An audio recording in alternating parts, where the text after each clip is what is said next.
But we're glad that we've all been able to get here where we are this morning.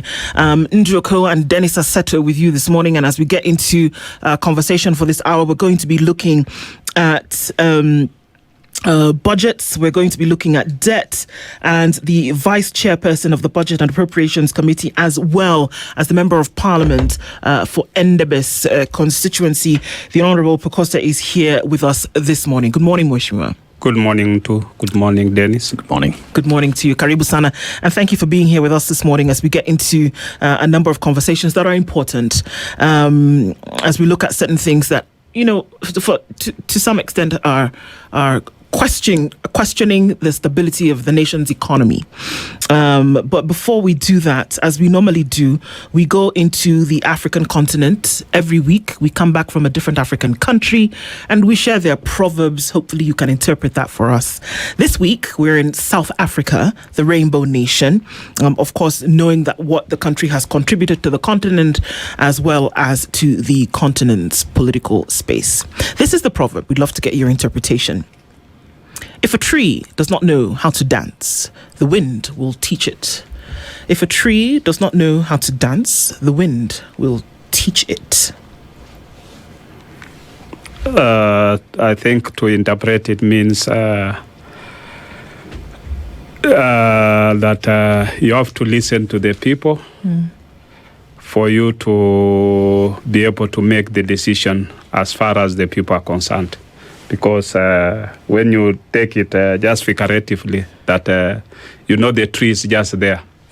But when the wind blows, then the tree will flow as per the wind. Right. And therefore, more often you have to listen to the masses, because the masses will give you which direction the country goes. Indeed.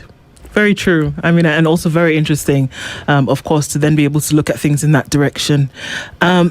So, even as we jump into the conversation for this morning, I mean, it's just a couple of days ago, we did hear from the Office of the Controller of Budget, as well as the Auditor General, talking about Kenya's debt situation at the moment. And the numbers that they give are staggering. But I guess the first question is, are they surprising? They're huge numbers, but from where you sit as the Vice Chair of the Budget and Appropriation Committee, and when you talk about public debt, of course, coming into play, are these numbers surprising? Every country has a debt. Yeah. Even very strong economies like America, Japan, all of them have debts. There's no country that does without debt. What matters is how do we manage those debts? Because for you to develop as a country, then you have to look for ways of how to raise revenue to meet the various obligations.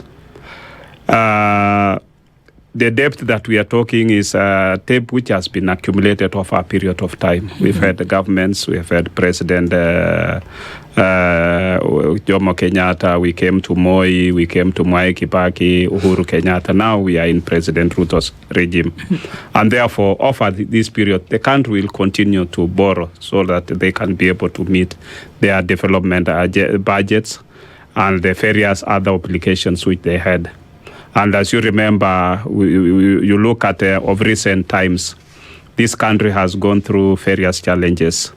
Worldwide, we had the pandemic, the COVID pandemic, which affected almost every part of the world.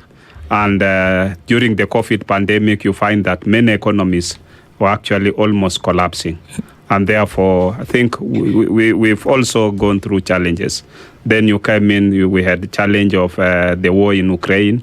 And now we have the war in the Middle East between the Israel, US versus Iran. Therefore, these are going to affect the economies of the world. And therefore, governments will still continue to be able to borrow to meet these obligations. And therefore, I don't think it's a surprise that we borrowed that much. But what matters is how do we maintain our fiscal space within that so that we can remain healthy as a country. Okay. So we talk about debt, and rightfully said, different countries, pretty much all the countries in the world do borrow for development purposes. In Kenya, we borrow solely for two things, either to bridge a budget deficit for a short term or for development, pretty much. Mm-hmm. But with the debt that Kenya has accrued over time, how do you see it? Have we prudently used the debt that we've borrowed for development for us to say that we have moved Kenya from point A to point B?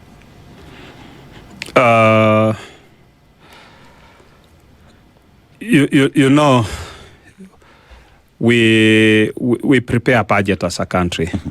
And when that budget is prepared, then you'll find that you have a budget deficit. And that budget deficit, that is where now you go into borrowing, either domestically or externally. And therefore, moving from where we've come from, and you look at the areas where we've borrowed as a country, which areas have we borrowed as a country? Mainly, I think countries most often, and Kenya in particular, we borrowed for development. We've not borrowed money for recurrent. Even when you look at it, it has been to development. And the money that is borrowed has some strings attached to it. What is it that you're borrowing to do? And therefore, I think meeting those conditionalities that we borrow for is the most important part of it. And I think when you look at it as a whole, the money that we've always borrowed, whether internal or external, I think much of it has actually gone into development, but with time you realize that part of that money has also gone into maybe paying debts, because you're borrowing and you have debts which are maturing, and therefore you end up paying some of those debts that have already matured. So essentially we're saying that Kenya has been in a situation whereby it has taken from Peter to pay Paul. That has been the case? That has, in sometimes that has been the case. Okay. But, you know, we've had, when this government came into place, the President Ruto's regime came in, you had debts that were maturing. You had Eurobonds that were maturing. And therefore, those became a challenge. Right. And therefore, either some of them had to be renegotiated so that you can be able to extend the period of time when that can be repaid, or you are able to, whatever money you had, be able to pay some of those debts. Okay.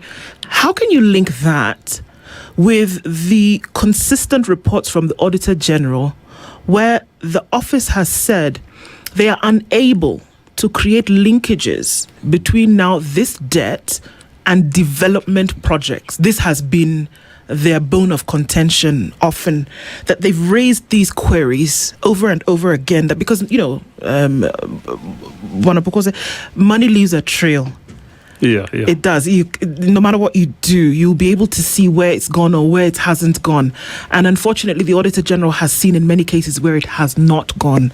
And the concern that has been raised is that, so there's a hole here, and where money should have gone towards development, like you say, they can't link it. They're not able to see it. And she's asked and asked and asked again, but that has not been made clear. How would you reconcile that?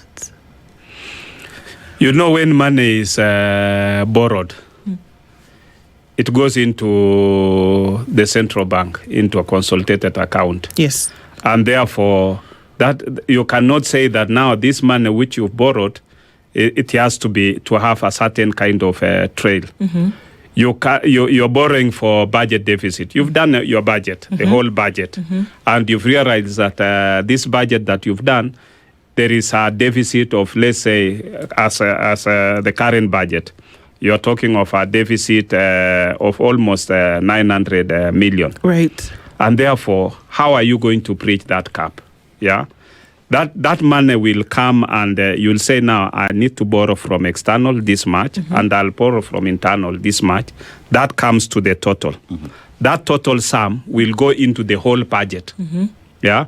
And therefore, it is not going that money now has to go to specific that now since we borrowed for this, when you're talking of budget deficit, it means you have certain budget lines that your budget proposal is, let's say, 10 shillings. Yes. And you've done your budget lines. Once you've done your budget lines, it means you cannot be able to attain that figure, that the total figure. Yes. And therefore, you don't have enough money, you don't have enough money. Yes. And therefore, to bridge that gap, you borrow. You're borrowing from internal, you're borrowing from external. Once that money comes, then it bridges, it becomes the whole sum. Okay. And therefore, it is very difficult, even for the Auditor General, to now say that you are borrowing, this money should be able to go here.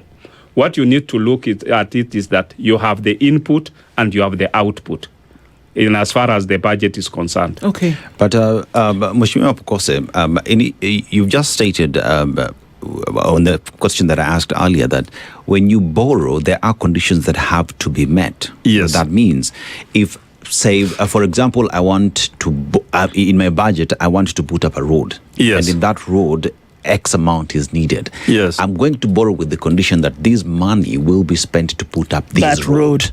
Right? That means that is the condition that even when I borrow and it ends up into the consolidated account, it is for a specific purpose, which is to set up that road.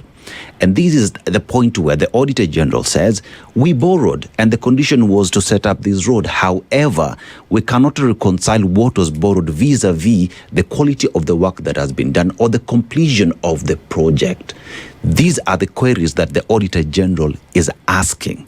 Where do we stand as Kenya in terms of borrowing and delivering as per the conditions upon which you borrowed? When you borrow, the donor will not give you, the lender will not give you all the money to do the complete project. They'll ask you, what is how out of that, what are you bringing in? Yeah. So you must put you must also put your counterpart funding as a country. Yeah. Now, once you put the counterpart funding, that is the GOK funding, which you are bringing in. That GOK funding is what you will be able to collect in your tax, depending on the various taxpayers you earn, excise duty, all that. Yeah.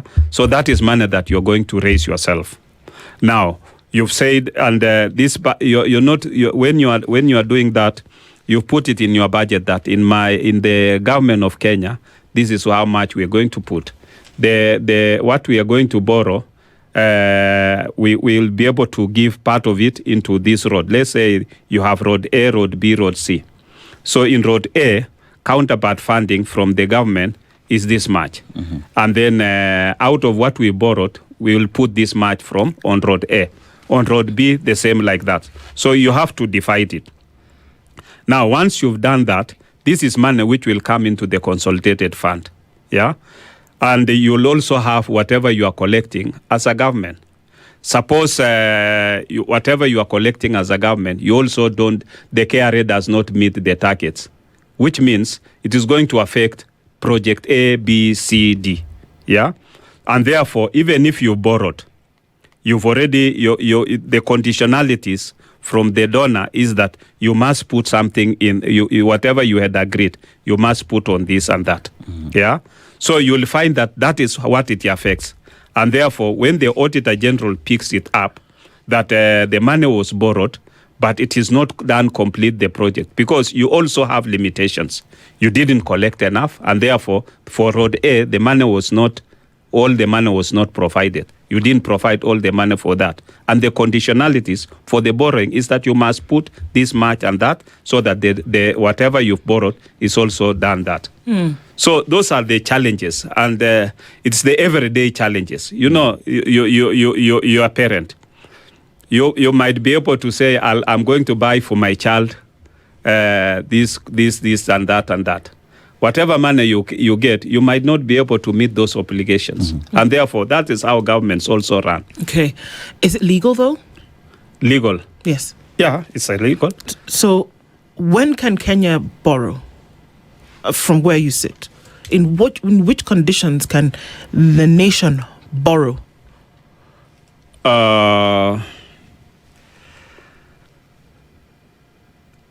Under what conditions the country can borrow? Constitutionally. Constitutionally. In which cases can the nation borrow? You can borrow if you are able to meet your, you must be, even when you go to the bank to borrow as an individual, you must be able to repay that loan. And therefore, if the country borrows, then if the country will borrow if Kenya is able to repay the loan. Is that what the law says? Yeah, that's what the law says. What do you mean? Okay. From my understanding, that Kenya can't just borrow because it feels that it can pay back, but that there are two conditions under which Kenya can borrow. One of them is for development. The other is to meet a budget shortfall in the short term of no more than 90 days. Is that the case, or are there other conditions under which Kenya can borrow? When you say you have to pay within 90 days. No. You can borrow to meet a budget shortfall. Yeah, that is the normal which is borrowing. No longer than 90 days. That's normally the reason why you are borrowing. Okay. But from my understanding is that you will borrow if you are able to pay. Okay, so Kenya can, from what you're saying, Kenya can borrow so long as it's able to pay back. Then you can borrow. It has to. There is limitations in terms of borrowing. You cannot just go on a borrowing spree. Yeah, because if you passed your capacity to be able to repay, yes, then you will default. So what's Kenya's capacity to then be able to repay, from your understanding? Our fiscal space is it depends. With the GDP of the country, it depends on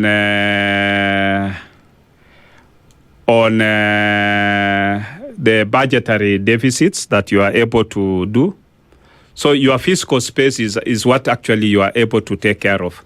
For Kenya, I think our fiscal space, we've set it up at 6.2 and below. Okay. And we cannot pass to that level because that will make it unhealthy for us in terms of even borrowing, and make it difficult for us to be able to be trusted as a country. So you've set some building blocks. Yes. All right. Yeah. Kenya currently has a debt, combined domestic and external debt, of 12 trillion shillings. Domestic debt currently stands at 7 trillion shillings. So there's more domestic debt, and that's from our commercial local banks in the large part, than external debt, which is now from development partners, financial institutions, at 5.7 trillion shillings. 5.7 trillion shillings.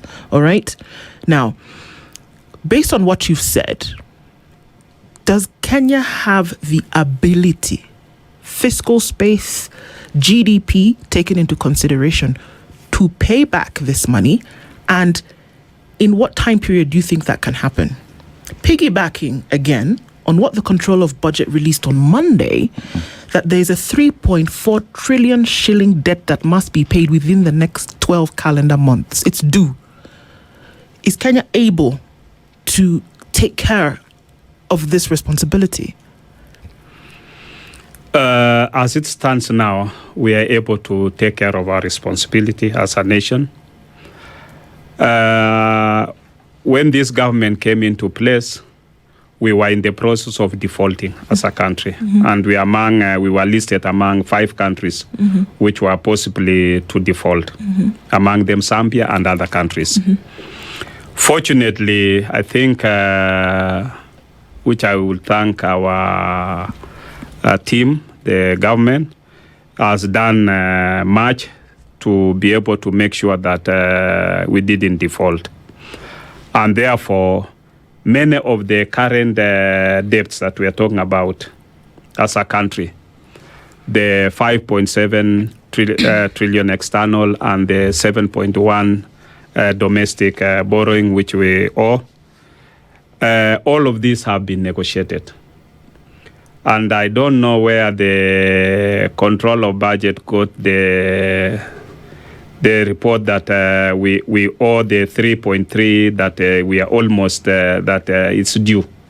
I don't know where. It's due in a year. It's not due today or tomorrow. It's due in a year. In a year. Yes. anything that is due in a year, that gives us time to be able to prepare. It's 3.4 trillion shillings, not billion. Trillion, 3.4 trillion shillings. I don't think it's factual. No? Because I don't think it's factual. Okay. Yeah. So the controller of budget doesn't know what she's talking about, according to what you're saying? According to me, I don't think that is factual because when I read that report that the government borrowed to KPLC 3.3 trillion to do the underground cabling for power in the city. 3.3 trillion is a budget for the country. Sounds crazy, doesn't it? So you can imagine what people imagine when they see these monies disappearing. That and they sounds crazy. Sounds crazy. I don't think we have borrowed that 3.3 trillion. I've consulted with many of my colleagues, and nobody seems to know where the control of budget got that information. Because 3.3 trillion really is crazy. That's the budget for Kenya. If she said 3.3 billion, then I would be, maybe I would consider that. But 3.3 trillion borrowing for cabling of Nairobi City? No. So I don't think. Bwana Pukose, we find ourselves at a time when budget ceilings in the country is something that has been set for a very long time. And we've seen over time that the ceiling has been, Parliament has changed that ceiling over and over again, to be able to allow the country to borrow some more. When we talk about the possibility or the capability of Kenya meeting its debt, being able to pay the same and utilize the same in a good way, what forces the Parliament to change this debt ceiling over and over again, knowing very well that the country is on the red when it comes to debt management? And is there a solution to that? I want to disagree with you that the country is on the red. We are not on the red. Kenya is not in the red. When you say the country is in the red, it means the country is almost defaulting. We are not defaulting. We moved out of defaulting, and we are our economy currently is on the right trajectory. What I would say is that the debt ceiling has, initially it was it depends on the economists. Economists have put it, at times they put it in terms of figures, that it should not go beyond maybe, they said it at 10 trillion, 12 trillion and that kind of thing. And other people put it as a percentage of the GDP. Yeah. So these are all debates from the economists, and I think they are better off to responding to that. Why you at times you put it in terms of a figure, and at times you are putting it as a percentage of the GDP. Let me ask it in a very simple manner. Then, did we increase or raise the debt ceiling so that we can borrow to pay debt? Because you've said in some instances, we've borrowed to pay debt. I remember, I think around 2017, 2018, I think we changed it to raise the debt ceiling because at that time we wanted to borrow. Yeah, I think that happened around 2017, 2018. It happened, yeah. Yeah. Okay. All right. The CS Treasury, John Buddy, actually says a few things that are contrary to what you're saying. And that he's come up very clearly to say that the reason why certain things cannot happen in the country is because the first charge on the consolidated account when it comes to revenue is debt financing, to the tune of about 78%. Yes. Confirmed the other day by the controller of budget that any money that comes in, it goes to payment servicing of debt. Yes. So for any economy that is hoping to not thrive, survive, if you are paying more than 50%, that you have less than a third of your revenue left So for you to do development, I'm sure you know, money that goes to NGCDF, money that goes to the counties, etc. Recurrent expenditure is the second charge of all these things that need to be taken care of, pensions, etc. The CS himself has said it is very difficult to remain afloat because of the high debt financing that Kenya is in the moment. So can you say that Kenya's doing okay if 80% of its revenue is going towards paying debt, which interestingly enough, again, according to you, has been approved time and time again by Parliament? If this money is being spent on everything but development, is Kenya doing okay, really? Again, the CS Treasury, who handles the nation's money, is the one who's raised this flag. Is it possible? I think we are talking on the same thing. Because when he says when he says whatever we are collecting, 70% goes into almost 80 actually. 70. Almost 80%. 70. 70% goes into debt servicing. But when you look at it, when you look at the whole budget, it's about 48% of the whole budget. Yeah. But whatever you are collecting, then 70% of that, of what you are collecting, because you're looking at what KRA is collecting.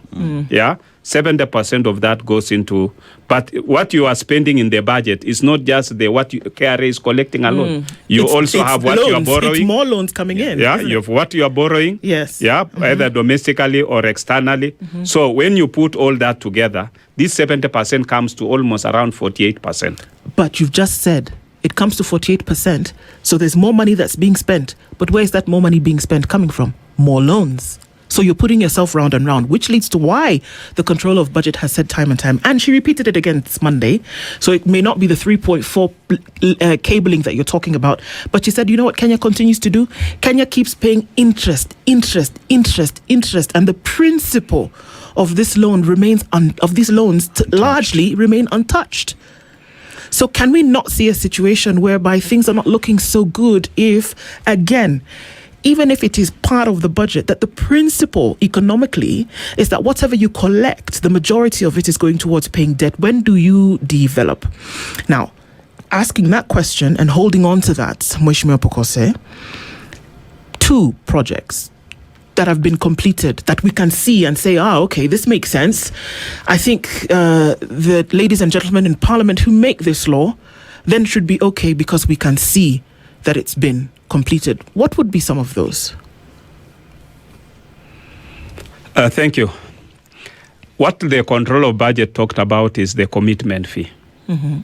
That money is borrowed, and then once that money is borrowed, there is what we call the commitment fee.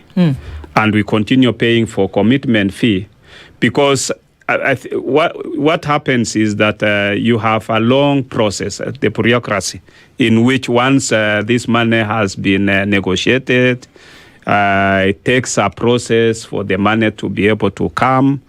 Then you are also supposed to give the counterpart funding, which takes time for that counterpart funding to be provided. And therefore, what she was raising is that we should not, we need to limit ourselves in terms of this commitment fee that we are paying, because the money is, you borrowed the money. Then you had provided that we'll provide this counterpart funding. And this is not something that started yesterday. It's something that has been there in our budget. Yeah, that money is borrowed, the commitment fee is not provided.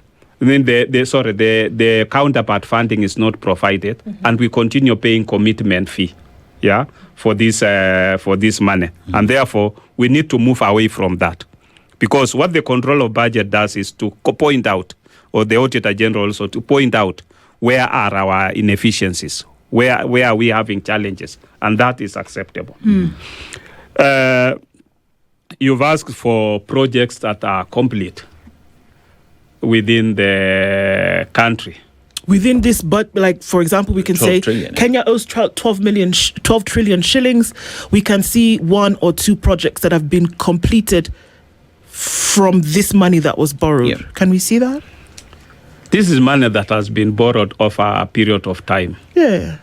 And if this money it is not that this is money you can you find that it was borrowed over a period of time, President Kibaki, President Uhuru, now President Ruto, and therefore you've had projects that have been started during President Kibaki's time. You've had projects that have been started during President Uhuru's time, and now we have projects that have also been started during President Ruto's time. Therefore, you look at it a whole from all that, and there are projects which have been complete within those period of time. Like which ones? You have the Thika Superhighway, which was done. You have other roads which have been done around. You have water projects. You have electricity, provision of electricity.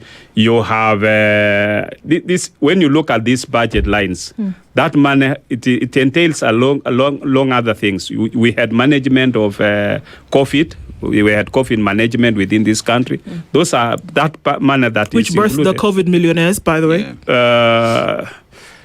In a way, yeah, but when you look at it in terms of equipment, when you go to Kibre and you go to Kemri, you have equipment that was bought as a result of COVID that can now assist us in terms of managing diseases within our region. And these came from loans? These came from borrowed funds? It was part of that. Okay. Yeah. So under the COVID funding. Well, of course, when you talk about the budgets and you look at the projects that have been implemented in the country, there is a bond of contention that has existed for a very long time, and this is making public the contracts that Kenya has gotten into, the implementation matrices on these projects, right? And for a very long time, Kenyans have wanted to be part and parcel of these processes. So public participation, Kenyans are giving their views on the same, as well as Kenyans getting the document that Kenya appended its signature saying, fine, contractor ABC will come implement this project, and these are the documents. As we speak today, many contracts remain being a secret. Why is that the case? And how can Kenyans reconcile with the fact that they are paying for projects with which they do not understand the fine details that went into signing these documents?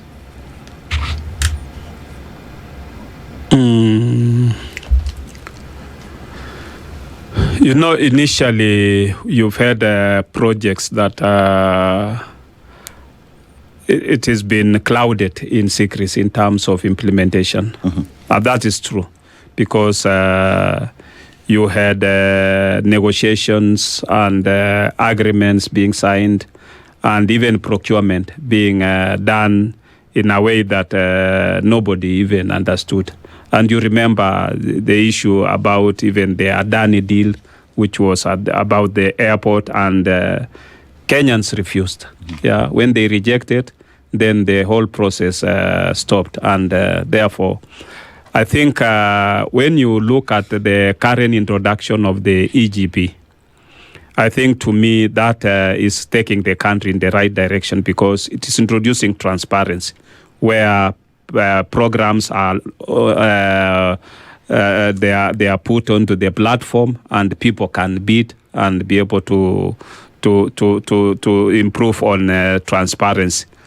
But generally, I think as a country where we've come from where some projects were shrouded in secrecy. And therefore, I think... and based on that, and you're admitting that there are projects that were shrouded in secrecy, therefore, the conversation that is happening in the country today, that there are odious debt, that Kenya is paying a debt for projects that, or for funds that never touched the accounts of this country. Is that a fact, that Kenya is paying debt for projects that were never implemented, or for funds that never made it to the consolidated account? I have no evidence to that effect, and I wouldn't say I'm aware of any. But if there are accounts or there are projects that were shrouded in secrecy, then what informs the payment of debt towards projects that have been shrouded in secrecy? What are Kenyans paying for then? And if that's the position, then what is the purpose of Parliament in making sure that these secret projects, these projects that have been shrouded in secrecy, become open so that Kenyans today know what it is they are paying for? You know, you look at projects like Anglo leasing. Yeah. you'll find that individuals entered into agreements with the government, with the governments or agencies on behalf of government. And therefore, once you do that, then you make the government to be part and parcel of some of these agreements. And therefore, any default means you'll be taken to international court, and the country will be able to be made to pay for that. And therefore, nobody knows how the Anglo-leasing thing was done, and many other things which we might not have been aware. And therefore, I think this was the initial trend that we were able to see. And you remember that at some times Parliament has formed committees to look into some of these things. And what has that resulted in? Pardon? What has that resulted in when Parliament has formed committees to look into some of these things where money disappears or is taken? Or today, and I'm just carrying on from what you said, to say that there is an entire department in Treasury that is responsible for the debt in terms of making it known, up to date. It might surprise you to know that it's not up to date at the moment, and that Kenyans cannot actually go and see line for line today what Kenya owes, to whom it's owed, and the amounts and by when they're owed. It's called the Public Debt Register. It's not up to date. In fact, there have been private citizens' petitions that have taken issues to court to demand a public debt register be actually public. And that has not happened. So how do you then know these committees of Parliament that you say have been formed to find out exactly what has happened? What has been the result of their engagement for when they sit for hours to go over these issues? What has been the result of that? You know, when you invited me, you had also invited a member from the Debt Management Committee. And therefore, I think it would be the right person to be able to respond to that. Even that is not public, unfortunately. My knowledge is kind of, on debt management, my knowledge would be rudimentary. Because I sit in a budget and appropriation committee where we don't deal with debt management. But there is a committee in Parliament. That's what I said, that there is a committee in Parliament that specifically looks at the debt management, and that would be the best committee to be able to respond to that. Yeah, it's interesting because debt does then inform budgets and appropriations, because then you can say, this is how much is owed, this is what it's owed for. So one would imagine that you work in some kind of, tandem, give and take here and there to kind of understand things, but that's okay at this moment. When we look at the responsibility that governments have to spend prudently, it's a big responsibility. What's your opinion now about how Kenya spends the money that it actually does have? And I think it's clear that the 12 trillion shillings, if you were to put 12 trillion shillings into Kenya's economy today, you'd solve all its problems, that's for sure. It's clear that we don't see 12 trillion shillings in development in the country today. We don't, no matter how thin you slice it. So what's your opinion about how Kenya spends its money today? In terms of expenditure as per today, what happens is, for us in the budget, we only look at how the budget is being prepared. When it comes to expenditure, that will be the Public Accounts Committee and the Public Investment Committee. But from where I sit, in terms of budgetary allocations,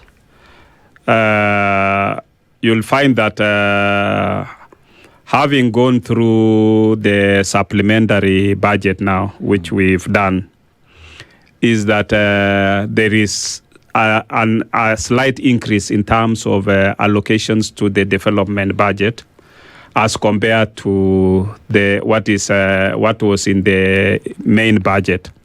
And this, to me, is an attempt to align most of the whatever resources we have towards development, because there is a reduction in terms of the current supplementary one.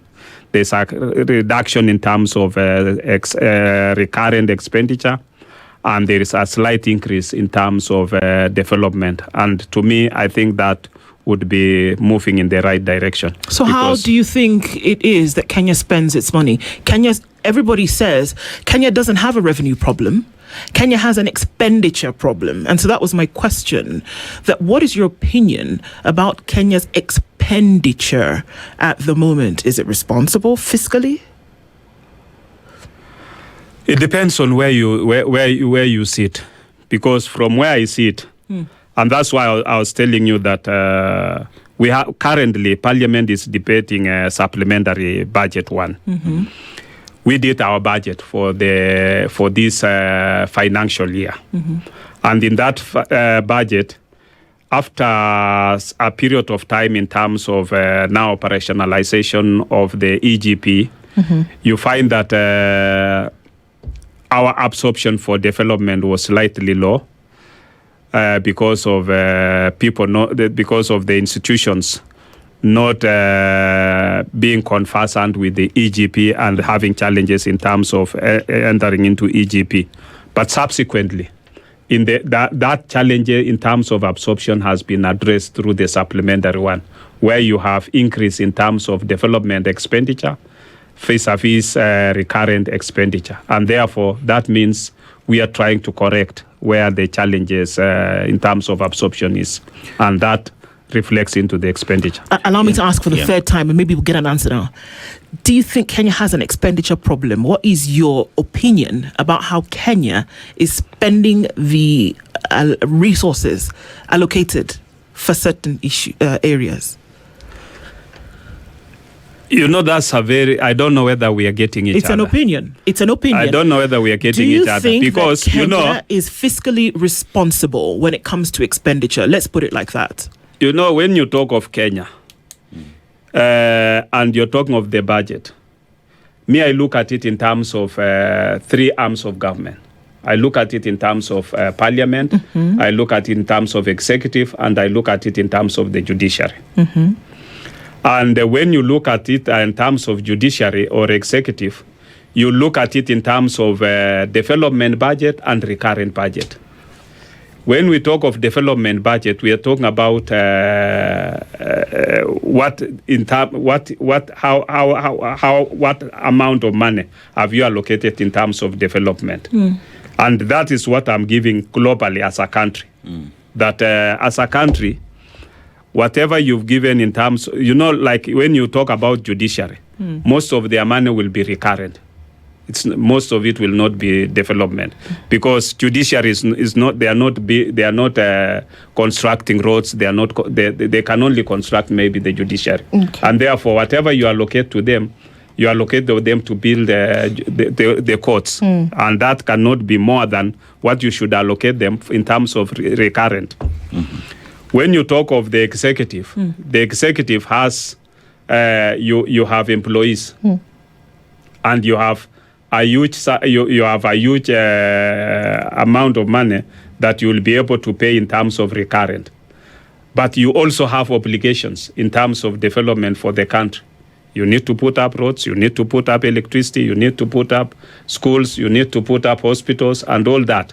So you look at how much have you allocated in terms of development and how much have you allocated in terms of recurrent. Okay. And even as you allocate recurrent, people will think of even salary increments and all those other things. So for me, I look at it, when we talk of Kenya, I look at it in terms of those three arms of government. Dennis, please. Okay. So maybe I can paint a picture to make it maybe a little bit more.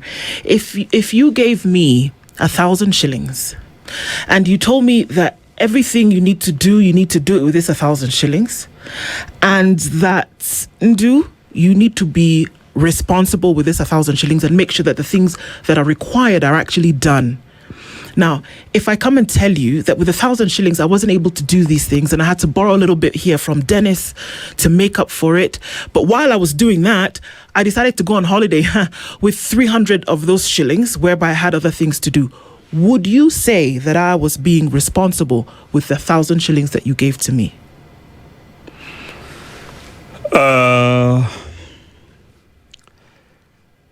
That's a very difficult one because that is at a personal level. You're also entitled to your holiday. It's imagery. Mheshimiwa. Because, that's not how governments works. It's a principle I'm asking here. But I can allow Dennis to go ahead with his question, I think. That is not how governments works, because government is a whole organization that has different arms of it. And each of them will do different things. Yeah. I mean, I want to look at the debt situation that we have. So 4 trillion shillings would be the budget that Kenya set for itself. So we talk about 4 trillion shillings and we talk about 70% of the same going into debt. So we talk about 2.8 trillion shillings. No, it is not 70%. It's not 70% of 4 trillion. Okay.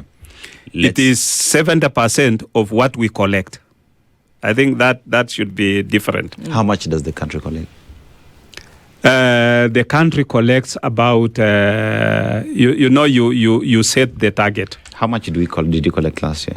Last year we collected about 2.6 trillion. 2.6 trillion. So 70% of 2.6 trillion went into debt. Mm-hmm. Yes. So if 70% of that went into paying debt, one asks the question then, what is left for the country to go into development? And we look at it in terms of the expenditure that we do have in the country. Because you said that even when you talk about expenditure and recurrent expenditure that does exist, there are those who are also pushing for salaries to be increased and everything. You're also entitled to your holiday. You're also entitled to go for campaigns for 5 years. One asks the question, is Kenya spending well? Can Kenya tighten its belt across board? Is that a possibility? Yeah, it's a possibility. Why don't you see that happen, especially among the political class and the elites that do exist in the country? I think it is possible for us to tighten our belt and look at areas where we think, identify areas where we think this is non-essential. And that can be able to save. Sometimes back, I think attempts have been done. But along the way, I think things just, I don't know, people stop doing whatever they had said to do. Because you'll find that institutions have been advised. There are things that might not be essential, like taking tea in the office, maybe newspaper, maybe buying 1 or 2 other things, where you can be able to list some of the things that can we reduce on these areas. Therefore, do we agree with Ndu's question that Kenya has an expenditure problem, that we are spending on things that are irrelevant, things that are slowing us down in terms of developing, that ours is not to collect? That's not the problem. Yeah. But even with the 2.8 trillion shillings that you say we collect, if we are prudent on how we're spending the 2.8 trillion shillings, Kenya is on a good place. But because of an expenditure problem that we are spending on things that are irrelevant, Kenya finds itself borrowing some more to be able to meet the budget deficits. I think from that angle, I want to agree with you that there are things that that are non-essential, that we can be able to cut on it and therefore be able to save on as a country. That can be, that's also a possibility. What's Parliament's role in ensuring that these non-essentials are cut? Parliament's role is, Parliament is one arm of the government. You have 3 arms of government. Oversight is part of it, yes. In terms of oversight, the oversight is also limited. It is the institutional discipline. Yeah, you cannot say that now Parliament to go and oversight a ministry, not that they should stop taking tea and all those other things. But Parliament as well sets the budget, right? We set the budget. Because you are a body that sets the budget and looks at what will work where, and knowing very well that there is misuse of resources, then Parliament, through its wisdom, can decide on budgets that go where, because you have analysed on how money is being spent and decide on the prudent use of money by allocating budgets that is commensurate with what is being spent. Parliament has done a bit of doing that, because when departmental committees appear before Parliament and they have a budget proposal, there are areas where Parliament will be able to look at it and say, this, I think, is not, we can be able to reallocate this money into this other area because we think these are not essential for now. I think that Parliament has done. Yes. Does Parliament, rather, even when we know the work that goes on in the committees, essentially making sure you can steer and streamline a number of operations, do we ever get to a point within these committees and then as Parliament as a whole whereby there is no to certain requests that come in? Because when we talk about austerity measures, cutting down, ensuring that there's streamlining, do we ever see where it's outright to say this we can absolutely not do? And I'm not talking about budget cuts on IEBC for elections or things like that. We're talking about the compounded expenditure that, if you look at it very closely, is unnecessary. Do we say no? Yeah, all committees can say no. No, yes. do they? Not yeah, can they say they? Yes, they do that.